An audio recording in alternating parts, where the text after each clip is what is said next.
to sound like Donald Duck. Okay, let's do this. Like everyone else, I went on YouTube and looked up how to sound like Donald Duck. And for some reason, I got people who said something like this. I've been talking like Donald Duck since I was 4 years old.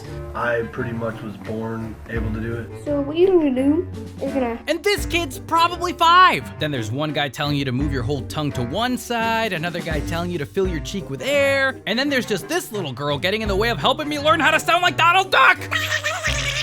I feel like everywhere I looked, people were saying the same thing, but for some godforsaken reason, something clicked for me and I was able to do this.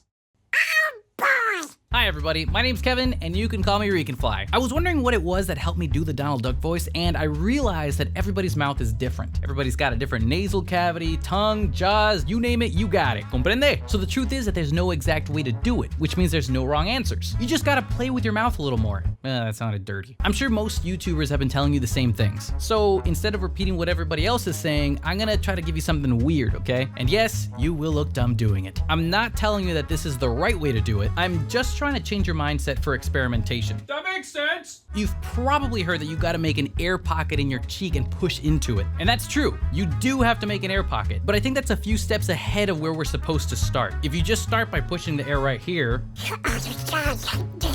instead of thinking about pushing air through your cheek, think of it more as making tickling vibrations behind your teeth. To make this sound, we gotta use the letter K.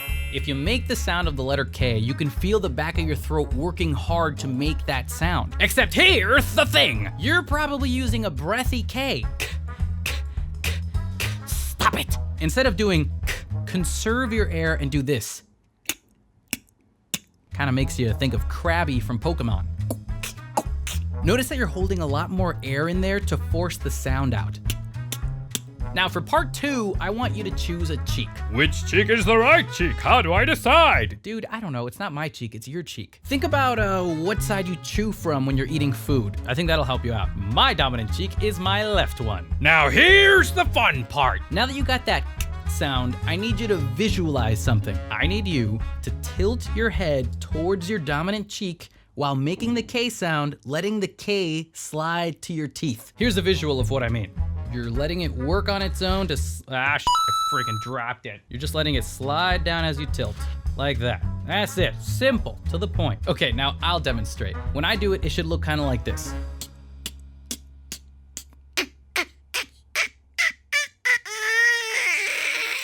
Okay, if you finally made that sound, that's great. That's exactly where you want the vibrations to be, in the back of your teeth. And again, all you did was slide it to your teeth. You didn't push the pressure forward or backwards, it just slided down to your teeth. You should be able to hold your cheek back and feel the vibrations behind your teeth. At this point, don't be afraid to use your diaphragm more. It'll change the pitch of Donald's voice.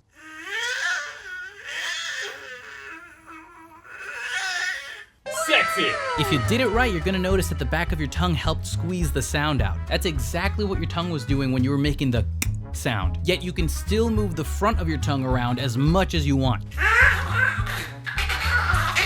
Okay, that was really stupid, but that's okay. I'm doing this for you. I thought that was beautiful. So now that you have that sound behind your teeth, you can now finally push the air through to your cheek. Your vibrating teeth in the back going is the only thing pushing air out through your mouth. So again, the vibrations are causing the air to channel through your cheeks, because that's the only opening you're giving it. For example, if you don't open your mouth, this is what it's gonna look and sound like.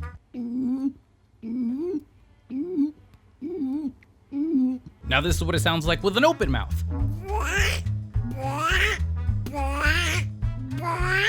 Here's where you gotta practice. You gotta strengthen your cheek muscles so that you can hold that sound for longer periods of time. I recommend chewing gum as often as you can because it helps strengthen the chompers. Nobody says that. And finally, I can't do it, you're dumb.